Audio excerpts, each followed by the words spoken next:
नमस्कार, मैं हूं महक कपूर और न्यूज 24 एक्सप्रेस में आप सभी दर्शकों का स्वागत है। आइए नजर डालते हैं आज की खास खबरों की ओर।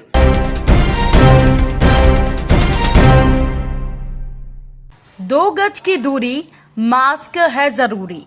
अपने हाथों को बार बार अच्छी तरह साबुन से धोएं। सैनिटाइजर का उपयोग करें। बहुत जरूरी होने पर ही घर से बाहर निकलें। सामाजिक दूरी का पालन करें। जिला मुख्य चिकित्सा एवं स्वास्थ्य अधिकारी, रायगढ़, छत्तीसगढ़। केलारस नेत्री बालों के मंदिर से ताला तोड़कर हनुमान जी के लाखों के जेवरात हुए चोरी। आपको बता दें 3.5 किलो चांदी के थे जेवरात। आइए नजर डालते हैं पूरी खबर की ओर। कल रात्रि को केलारस स्थित नेत्री बालों के मंदिर से अज्ञात चोर मंदिर का ताला तोड़कर हनुमान जी की चांदी के जेवरात लगभग 3.5 किलो वजन के, जिसमें मुकुट, कुंडल, कवच, बाजूबंद आदि शामिल है, जिसकी कीमत लगभग 2,25,000 बताई गई है, चोरी हो गई। घटना की सूचना मिलते ही केलारस एसडीओ पी शशि भूषण सिंह रघुवंशी, नगर निरीक्षक ओपी आर्य, उप निरीक्षक पुलिस बल मौके पर पहुंचा और घटना की रिपोर्ट फरियादी विशंबर पुत्र रामजी लाल सिंघल ने पुलिस थाना केलारस में रिपोर्ट दर्ज कराई है, जिसमें बताया गया है कि हम सब रात में रोज की तरह खाना खाकर सो गए और हमारे मंदिर का पुजारी भोला शर्मा रोज की तरह मंदिर पर पूजा अर्चना कर अपने घर चले गए। सुबह पुजारी जब मंदिर आए तो देखा कि मंदिर का ताला टूटा पड़ा है और हनुमान जी के जेवर गायब हैं। इसकी सूचना हमें पुजारी ने दी। मनोज सिंघल नाम है मेरा। ये नेत्री वाले सिंगल परिवार जो एमएस रोड पे रहते हैं, केलारस निवासियों बिलोंग करते हैं परिवार से जो है। इसलिए हमारा एक घर का निजी मंदिर है वो बड़ा, जो घर के बीच प्रांगण बना हुआ है, और प्रतिदिन की तरह जो है हम लोग जो है रात में खाना खा के और बातचीत करके सो गए, जो जैसे सो जाते हैं, और मंदिर के पुजारी भी पूजा करके अपने घर चले गए रात को 10 बजे के करीब जो है। तो सुबह जैसे प्रतिदिन की तरह पुजारी सुबह आए हैं, उन्होंने आके देखा है 7 बजे करीब जो है आगे, तो मंदिर के ताले टूटे पड़े हैं, गेट खुले पड़े हैं। तो एकदम वो एकदम अचंभित हो गए वो। फिर उन्होंने अंदर थोड़ा नहर की जो है हनुमान जी की मूर्ति पे, हमारी हनुमान जी की मूर्ति है, हनुमान जी माता जी का मंदिर है, तो हनुमान जी के जो आभूषण थे, जो श्रृंगार एक जो है, इसमें मुकुट हनुमान जी का, कुंडल, कवच और ये बाजूबंद और सीने का कवच जो है, और बाजूबंद हाथ का जो है, और कुंडल थे, मुकुट था, सब चीज़ उन्होंने गायब दिखी। वो एकदम वो घबरा गए। वो उन्होंने बाहर आके जो है मंदिर से बाहर, तुरंत बाहर हम लोग सब बैठते हैं, सुबह चाय वाय पी रहे थे हम लोग, उन्होंने आके बताया एकदम अचानक से आपके मंदिर पे जो है शायद चोरी हो गई है, तो सब लोग मंदिर के आभूषण गायब है और गेट खुले पड़े, ताले टूटे पड़े हैं। तो हम लोगों ने मंदिर पर आके देखा, यहाँ देखा तो यहाँ पे जो है ताले टूटे पड़े, और ये 3.5 किलो वजन लगभग चांदी का हुआ, क्योंकि ये मुकुट वगैरह थे, उसमें बाजूबंद थे, कुंडल थे हनुमान जी के, और सीने का कवच था। कीमत लगभग 2.25 लाख लगभग। ये पुलिस को हमने तुरंत इसकी सूचना पुलिस को दी, हमने फोन लगाया, फिर वहाँ थाने गए और पुलिस भी मौके पर पहुँच गई, और मौके पर पहुँच के जाँच जा रही है उनकी, और बाकी एफएसएल टीम को भी फ़ोन किया गया है। अब एफएसएल टीम का भी इंतजार कर रहे हैं। ये सिंगल परिवार का एक बड़ा मंदिर है एमएस रोड पर। इसमें मैं हनुमान जी की मंदिर में जो श्रृंगार के लिए जो जेवरात थे, उनको रात में कोई अज्ञात चोर द्वारा ताला तोड़कर चोरी कर लिए गए हैं, और इसमें प्रकरण पंजीबद्ध कर दिया है। 3.5 किलो करीब चांदी यही है, तो प्रकरण पंजीबद्ध कर इसमें हम पता रसी कर रहे हैं। और हम आपसे एवं आप भी सभी आम जनता से अपील करते हैं कि अगर इसमें किसी को भी किसी प्रकार की कोई जानकारी मिलती है तो वो हमको ज़रूर अवगत कराए, और अवगत कराने वाले का नाम गोपनीय रहेगा। तो कितनी कीमत का? 3.5 किलो चांदी है, और वो लगा लीजिए करीब 2.5 लाख की तो होगी। और अब अगली खबर तारानगर चुरू से आ रही है, जहां विधायक नरेंद्र बुडानिया ने तारानगर के राजकीय सामुदायिक स्वास्थ्य केंद्र में 65 लाख की लागत से लगने वाले ऑक्सीजन प्लांट की वीडियो कॉन्फ्रेंसिंग के माध्यम से आधारशिला रखी। पालिका अध्यक्ष प्रियंका बानो की अध्यक्षता में कोविड-19 के निर्देशों की पालना करते हुए संक्षिप्त कार्यक्रम का भी आयोजन किया गया। विधायक बुडानिया ने मोबाइल के वीडियो कॉलिंग के माध्यम से संबोधित करते हुए कहा कि तारानगर में अब ऑक्सीजन की कोई कमी नहीं रहने दी जाएगी। हमारी कोशिश है कि उक्त ऑक्सीजन प्लांट 15 दिन के अंदर यहां पर स्थापित हो जाए। बुडानिया ने कहा कि सीएचसी में ऐसी व्यवस्था करना चाहता हूं कि तारानगर के लोगों को चिकित्सा के लिए बाहर ही न जाना पड़े। तारानगर में 75 बेड तक ऑक्सीजन पहुंचाने का मेरा लक्ष्य है, जिसमें 50 बेड के लिए अब अति शीघ्र ऑक्सीजन प्लांट लग जाएगा। बाकी 25 बेड तक ऑक्सीजन पहुंचाने का भी मेरा लक्ष्य है। आज तारानगर के राजकीय सामुदायिक स्वास्थ्य केंद्र में तारानगर विधायक नरेंद्र बुडानिया के कर कमलों से 65 लाख रुपए की लागत से ऑक्सीजन प्लांट की नींव रखी गई है। विधायक डाणिया ने 25 लाख की एम्बुलेंस एसडीएम परिसर में तहसील भवन बनाने व परिसर सीएससी में 62 kV का जनरेटर देने की घोषणा की है।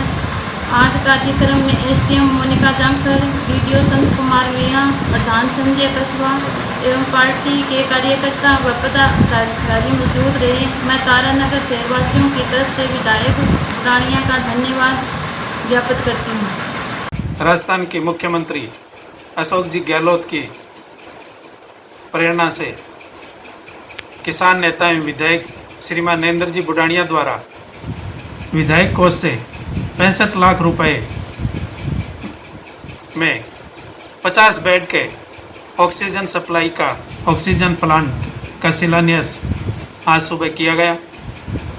इस कार्यक्रम के दौरान जिसका वर्चुअली उद्घाटन विधायक जी द्वारा किया गया है, उस प्रोग्राम में विधायक जी ने सीएचसी में तारानगर विधानसभा की जनता को उच्चतम चिकित्सा सुविधाएं उपलब्ध करवाने के लिए 62 kV का जनरेटर, 25 लाख रुपए की राशि से चिकित्सा उपकरणों से सुसज्जित एम्बुलेंस उपलब्ध करवाने की भी घोषणा की है। इसी के साथ आगे बढ़ते हैं अगली खबर की ओर, जो शाजापुर से आ रही है, जिसके अनुसार लालपुरा मंदिर प्रांगण में खड़े हरे वृक्षों को काटा गया। आइए जानते हैं खबर से जुड़ी महत्वपूर्ण बातें विस्तार से। एक तरफ जहां पेड़ों की कटाई एवं क्षति की वजह से मानव जीवन पर संकट खड़ा हो रहा है, आज वहीं मानव जीवन तबाही के दौर से गुजर रहा है। जिस प्रकार ऑक्सीजन की वर्तमान दौर में कमी महसूस होना साफ तौर पर देखा जा सकता है, साथ ही कहीं जनप्रतिनिधि एवं प्रदेश के मुख्य भी कई बार लोगों से अपील कर चुके हैं कि ज्यादा से ज्यादा वृक्ष लगाएं और मानव जीवन को आने वाले संकट से बचाएं। वहीं दूसरी ओर कुछ आंशिक भावना रखने वाले असामाजिक तत्वों द्वारा लगातार फलदार पेड़ काटने की घटनाओं को अंजाम दिया जा रहा है। दरअसल मामला शाजापुर जिले की शुजालपुर तहसील के ग्राम लालपुर का है, जहां मंदिर एवं धर्मशाला संयोजक और समाज सेवी पूर्व प्रदेश उपाध्यक्ष युवा कीर समाज राहुल कीर ने बताया कि मंदिर प्रांगण में लगे हरे नीम के पेड़ों को कल शाम आरी से काट दिया गया है। सर, लालपुरा में एक हरे वृक्ष काटने का मामला आया है, किस प्रकार की कार्रवाई होगी आगे? कल शाम को ग्रामीण जनों के द्वारा मेरे पास फोन आया कि यहाँ पे जो देवनारायण मंदिर प्रांगण है उसके 1 या 2 नीम के वृक्ष काट दिए गए और एक में धारदार औजार द्वारा निशान बना दिया गया। मौके पर जब मुआयना किया गया तो पाया गया कि उसमें जो पेड़ है एक नीम का, वो हल्की हवा आंधी उसमें जो कि पहले से ही कटा हुआ था और थोड़ी सी हवा चलने के कारण गिर चुका है। तो इसके लिए हमने मौके पर पंचनामा और प्रतिवेदन बना लिया है, जो हमारे वरिष्ठ अधिकारी के पास अग्रेसित कर दिया जाएगा एवं जो भी इसके लिए दोषी है उस पर विधिक कार्यवाही की जाएगी। तो क्या है ये पूरा मामला? ये एक धार्मिक स्थल है, बहुत पुराना, बाबा देवनारायण धर्मशाला के नाम से, और सभी समाज के और आसपास के लोगों ने यहाँ पर मतलब सहयोग राशि इकट्ठी कर ये जो भवन निर्माण किया है। इसी के साथ में आप लोग देख रहे होंगे इधर ये हरे पेड़ लगे हुए थे, तो किसी अगाध व्यक्ति ने आकर के उसमें आरी चलाकर उनको काट दिया। एक तरफ हम लोग अपने मेहनत के साथ में इनको लगाते हैं और एक तरफ लोग काटे जा रहे हैं। कहीं ना कहीं ये किसी असामाजिक तत्व का ही कारण होगा कि उसने ये काटे हैं। तो पटवारी साहब भी अभी यहाँ पर मौजूद है और पूरी प्रशासनिक टीम के साथ में यहाँ पर अभी निरीक्षण किया गया है। तो हम आशा करते हैं कि हमें न्याय मिले। सर, राजस्व विभाग की टीम द्वारा किस प्रकार की यहाँ पे कार्रवाई की गई? सर, कार्रवाई ये कह गई कि कल 6 बजे करीबन में हमने देखा पेड़ को, तो ये गिरा हुई मिला जब हवा चली उसमें। तो हमारे से बोले 2-4 बच्चे हमने कि अपना पेड़ गिर गया। हम पेड़ देखने गए तो एक पेड़ तो गिर गया और दूसरा पेड़ खड़ा है, उसमें भी आरी आधी लगी है। हमने फिर सोचा यार ये तो कोई ने रंजिश से काट दिया इसे। हमने जाके थाने पर रिपोर्ट डाली शाम को 8 बजे। 8 बजे के बाद में भी पुलिस आई थी। पुलिस ने कुछ कार्रवाई वाली बात नहीं करी है, छांचा माचा करके चले गए हैं। और अगर पुलिस ऐसी लापरवाही रखेगी तो ये बात आगे, ये बात बढ़ेगा। इसका कहने का मतलब ये है कि अगर पुलिस इसकी छानबीन तरीके से कर लेगी तो कोई ये बात नहीं बढ़ेगा। जब अपन ने रिपोर्ट डाली तो क्यों डाली? कहीं ना कहीं जैसे मंदिर प्रांगण में यह घटना को अंजाम दिया गया है, तो इससे क्या प्रतीत होता है आपको? ओसे साहब, इस गांव में कोई विवाद वाली बात नहीं है।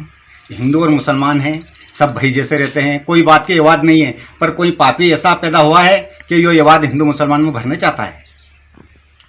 अब अगली खबर जालौन से आ रही है, जहां पर बजरंग दल के द्वारा गरीब लोगों को भोजन और सामग्री वितरित की गई। कोरोना को लेकर पिछले 1 माह से लॉकडाउन की मार झेल रहे नगर के लोगों के साथ साथ गांव की जनता को लाभ देने के लिए बजरंग दल सामने आई।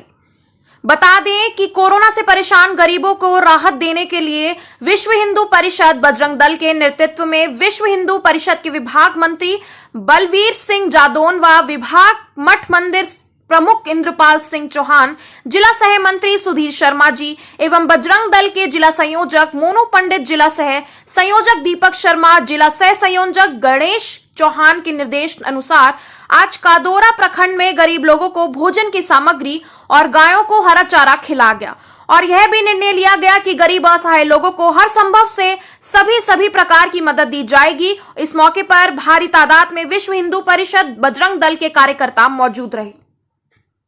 आइए आगे बढ़ते हैं साहिबगंज की ओर, जहां मोबाइल वैक्सीनेशन वैन को उपायुक्त ने हरी झंडी दिखाकर किया रवाना। साहिबगंज जिले में सोमवार को उपायुक्त रामनिवास यादव के द्वारा मोबाइल वैक्सीनेशन वैन को हरी झंडी दिखाकर रवाना किया गया एवं उन्होंने बताया कि माननीय मुख्यमंत्री हेमंत सोरेन के निर्देश अनुसार वैसे लोग जो 60 साल के अधिक आयु के हैं एवं चलने फिरने में असमर्थ हैं, साथ ही विकलांग लोग जो टीकाकरण केंद्रों पर आने में सक्षम नहीं है, उनके लिए विशेष सुविधा का शुभारंभ जिला एवं प्रखंड स्तर पर किया गया। वहीं प्रखंड स्तर पर भी ऐसे ही वैन रवाना किए गए जो लोगों का टीकाकरण करेगी एवं राजमहल, पटना, भैरवा, बोरैया, बरहेट प्रखंडों से भी प्रखंड विकास पदाधिकारी एवं चिकित्सा प्रसार पदाधिकारियों के द्वारा ऐसे ही मोबाइल वैक्सीनेशन वैन को हरी झंडी दिखाकर रवाना किया गया। करने के पीछे क्या सरकार की मंशा है और इससे कितने लोगों को, किस प्रकार के लोगों को लाभ मिलेगा? माननीय मुख्यमंत्री श्री हेमंत सोरेन जी के निर्देश पर झारखंड सरकार द्वारा मोबाइल वैन से वैक्सीनेशन की शुरुआत की गई है। हमारे ज़िले में हम लोगों ने आज से करी है। सभी प्रखंड में इस तरीके की मोबाइल वैन लोगों के घर घर जाएगी। इसमें बेसिकली जो सरकार का जो उद्देश्य है और माननीय सीएम का जो इसमें विज़न है वो ये है कि जो भी निःशक्त जन हैं, फिजिकली चैलेंज है, सीनियर सिटीजन्स हैं जो मोर देन 70 और 80 ईयर्स के हैं, उन लोगों को घर घर जाकर उनको वैक्सीन सेंटर पे नहीं आना पड़े, उनके घर जाकर vaccine to the door of the eligible citizens, उसी के लिए वैन चलाया गया है। तो जितने भी हमारे फिजिकली चैलेंज्ड लोग हैं और जो 60 साल से ऊपर के जो पेंशनधारी हैं या बुजुर्ग हैं, वो सबको घर जाकर वैक्सीन दिया जाए। और एक बड़ी खबर मऊरानीपुर से, जहां आज मऊरानीपुर उप जिलाधिकारी अंकुश श्रीवास्तव द्वारा संविधान विधि विधान के तहत शपथ दिलाई गई। आइए नजर डालते हैं पूरी खबर की ओर। आज मऊरानीपुर तहसील के रानीपुर नगर पंचायत में बीते दिनों नगर अध्यक्ष का चुनाव किया गया था। उसमें राम मूर्ति ने बड़ी मात्रा में जीत हासिल की थी। आज मऊरानीपुर उप जिलाधिकारी अंकुश श्रीवास्तव द्वारा संविधान विधि विधान के तहत शपथ दिलाई गई। इसमें सारे नगर के पार्षदगण मौजूद रहे। रानीपुर नगर वासियों के चेहरे पर काफी खुशी दिखाई दी और जो समस्या से जूझ रहे थे उस समस्या का जल्द से जल्द निराकरण किया जाएगा। शपथ ग्रहण में व्यवस्था की जिम्मेदारी नगर पंचायत के लोगों ने निभाई और प्रशासन के लोग व्यवस्था संभाल रहे हैं। अब एक नजर डालते हैं नर्मदा के घाटों पर, जहां कोरोना काल में भी नहीं थम रहा है दशाकर्म व मुंडन संस्कार का सिलसिला। पुण्य सलीला मां नर्मदा का पवित्र जल इन दिनों जिम्मेदारी की कथित लापरवाही के चलते प्रदूषित होता जा रहा है। कोरोना काल में जहां एक और शासन प्रशासन द्वारा तमाम प्रकार की बंदिशें लगाई गई हैं, तो दूसरी ओर नर्मदा तटों पर इस कोरोना काल में यहां आकर दशाकर्म एवं मुंडन संस्कार करने वाले लोगों द्वारा मां नर्मदा के पवित्र जल को प्रदूषित किया जा रहा है। आज मां नर्मदा के पवित्र जल में लोगों द्वारा देह संस्कार के नाम पर खारी की राख, दशाकर्म के बाल, गंदे कपड़े आदि सामग्री नर्मदा के किनारों पर ही प्रभावित कर रहे हैं, जिससे नर्मदा स्नान के लिए आने वाले श्रद्धालुओं को तमाम परेशानियों से जूझना पड़ रहा है। आपका नाम बताएं भाई साहब और किस पद पे हैं आप? मैं जगन्नाथ मीणा, सचिव ग्राम पंचायत हटिया। कोरोना काल में माँ रेवा नर्मदा प्रदूषित हो रही है।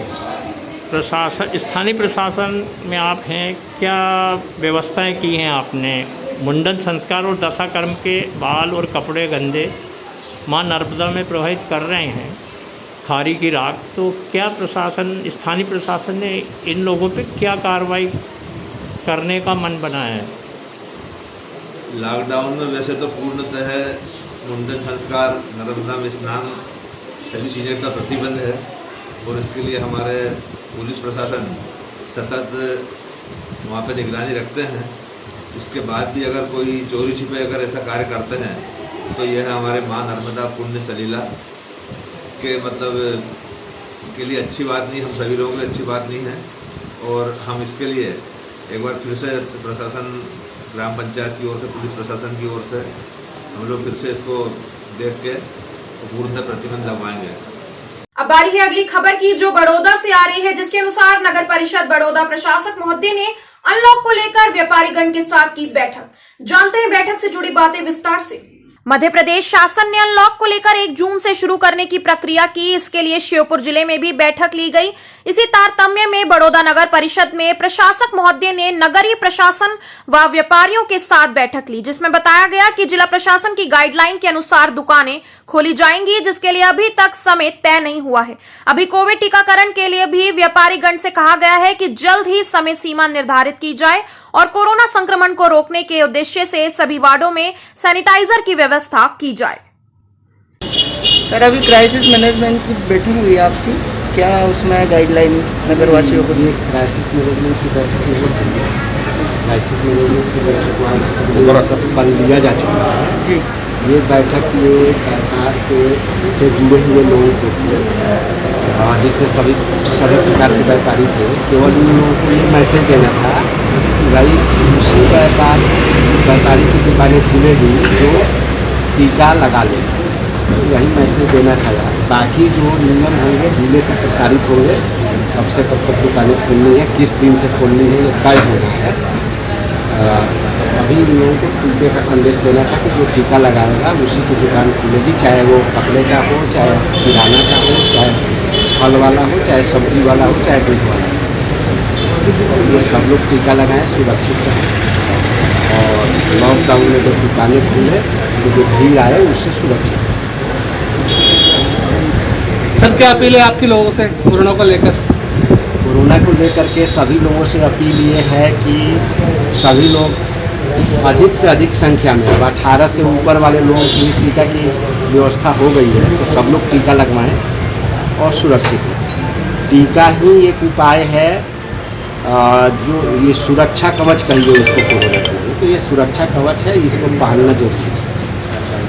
अभी दूसरा ये हम लोग कोरोना को ख़त्म करने के लिए ही हमारे नगर पालिका द्वारा ये व्यवस्था की जा रही है कि अब पहले भी सैनिटाइजेशन होता था, एक ट्रैक्टर था जिसके माध्यम से पूरे शहर का सैनिटाइजेशन होता था, लेकिन दूर गलियों में वो नहीं कर पाता।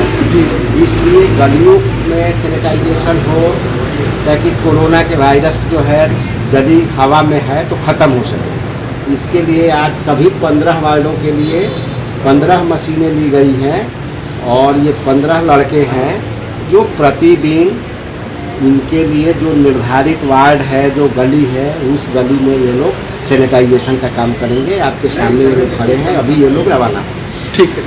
फेसबुक पर किए प्यार में 7 समुंदर पार हरदोई पहुंची फिलिस्तीनी लड़की, बाद में बेरोजगार प्रेमी से टूटा दिल, लौटी अपने देश। 7 समंदर पार मैं तेरे पीछे पीछे आ गई। जी हाँ, इसी फिल्मी गाने के तर्ज पर ही अपने प्यार को पाने के लिए एक विदेशी लड़की भारत आ गई। फेसबुक से हुई दोस्ती इश्क में बदली और लड़की 4622 किलोमीटर दूर से अपने प्रेमी के पास चली आई। मगर लॉकडाउन के दौरान जब लड़के पर आर्थिक मारी पड़ी तो विदेशी लड़की के प्यार का बुखार उतर गया। वह घर वापसी के लिए अपने परिजनों से मदद मांगने लगी।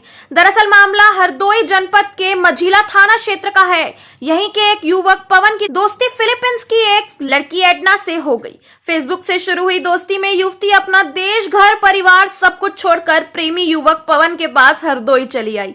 आने के बाद वह पवन के साथ ही रहने लग गए। लॉकडाउन के कारण पवन बेरोजगार हो गया। जब पवन की आर्थिक स्थिति बिगड़ने लगी तो युवती के ऊपर से इश्क का बुखार धीरे धीरे उतरने लगा। अगली खबर कोलासिया से, जहां ग्रामीणों को सही सप्लाई देने का आश्वासन देकर वापस भेजा गया। कुलसिया गांव झांझड़ में स्थित भैरूबास के जीएसएस पर बिजली सप्लाई नहीं होने के कारण धरना प्रदर्शन किया गया था। इस दौरान कनिष्ठ अभियंता विकास मीणा ने समझाइश करके ग्रामीणों को सही सप्लाई देने का आश्वासन देकर वापस घर भेज दिया। इस मौके पर कनिष्ठ अभियंता राहुल मीणा व कमलेश यादव भी पहुंचे। मैं विकास मीणा कनिष्ठ अभियंता बसावा। आज झाझड़ में स्थित भैरूबास पावर हाउस में धरना प्रदर्शन किया गया लोगों द्वारा, तो उनको समझाइश करके वापस भेज दिया गया है क्योंकि यहाँ पे 2 वीसीबी हैं वो ख़राब हैं, जिनकी रिक्वायरमेंट आगे झुंझुनू भेज दी गई है। दूसरी बात, जो जीओसीज ख़राब थे वो अभी यहाँ पे मंगवा के अभी आज ही उनको दुरुस्त करवा देंगे, और जो भी है सप्लाई पोजीशन वो आगे से ही कटौती होती है एलडी मैसेज के कारण। अगर अपने जीएसएस पे सप्लाई नहीं होगी तो अपन कहाँ से देंगे, अपने जीएसएस पे सप्लाई नहीं होती है, और ये बातें लोगों को समझनी चाहिए। दूसरी बात, अभी क्या है कि आंधी तूफान का जो मौसम चल रहा है इस कारण से लाइनें फॉल्ट होती हैं, और उनको हमारा काम है कि जल्दी से जल्दी, चाहे रात बेरात किसी भी टाइम हमें दुरुस्त करवाने का काम होता है, जो हम करवाते हैं। लेकिन ग्रामीणों को इतना उत्तेजित नहीं होना चाहिए। दूसरी बात, जो भी है उनकी समस्या है, जीएसएस के कारण कोई समस्या नहीं होगी। अगर आगे से सप्लाई बंद होती है तो उनको समझना चाहिए इस बात को कि आगे से सप्लाई बंद है, और इस कारण से जीएसएस में भी सप्लाई नहीं होती है, और इसी कारण से इस मतलब सप्लाई पोजीशन की दिक्कत आ रही है। तो मैंने आश्वासन देकर ग्रामीणों को समझा दिया है, और आगे से उनको मतलब कोई शिकायत का मौका नहीं मिलेगा। बुलेटिन में वक्त हो चला है आपसे विदा लेने का। आप लगातार बने रहे न्यूज़ 24 एक्सप्रेस के साथ। तब तक के लिए नमस्कार। 2 गज की दूरी, मास्क है जरूरी। अपने हाथों को बार बार अच्छी तरह साबुन से धोएं। सैनिटाइजर का उपयोग करें। बहुत जरूरी होने पर ही घर से बाहर निकलें। सामाजिक दूरी का पालन करें। जिला मुख्य चिकित्सा एवं स्वास्थ्य अधिकारी, रायगढ़, छत्तीसगढ़।